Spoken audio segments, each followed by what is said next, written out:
Жұмыстан шаршап келсеңіздер, немесе тамақ жасауға уақыттарыңыз болмай жатса, осы тез жасалатын жалқау голубцы тамағын жасасаңыздар болады. Бұл тамақты жасауға небәрі жарты сағат уақыт қана кетеді.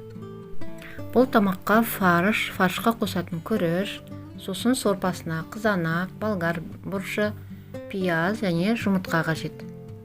Алдымен сорпаға керек нәрселерімізді турап аламыз. Пиязымызды, болгар бұрышын, қызанақты және шамалы сарымсақ тураймыз. Қазанымызға май құйып, оны қыздырып, алдымен пиязымызды, одан кейін қызанақ және болгар бұрышын қуырып аламыз. Сарымсағымызды саламыз.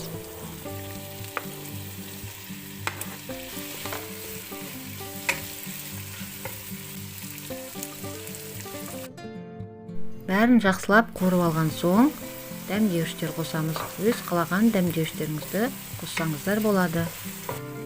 Бәрі жақсылап қуырылған соң, су құямыз. Сөйтіп, сорпамызды қайнатамыз. Сорпамыз қайнайым дегенше фаршымызды дайындаймыз. Тартылған фаршымызға күрішті қосып, оны жақсылап араластырамыз. Басы бірігу үшін жұмыртқа қосамыз. Тұз қосамыз, қажет болса, дәмдеуіштер қоссаңыздар да болады.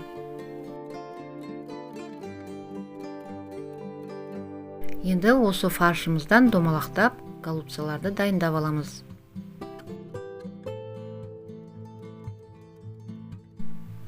Сорпамыз қайнаған соң, голубцалардың бәрін салып, пісіріп аламыз.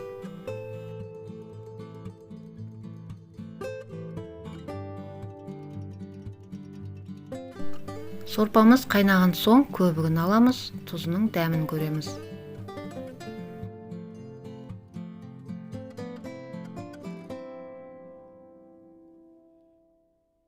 Еті мен күріші піскенше қайнатамыз.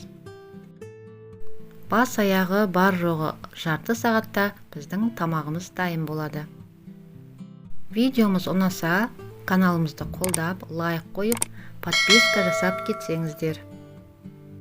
Бұл тамақты міндетті түрде жасап көріңіздер. Сіздерге ұнайтынына сенімдімін. Ас болсын барлықтарыңызға.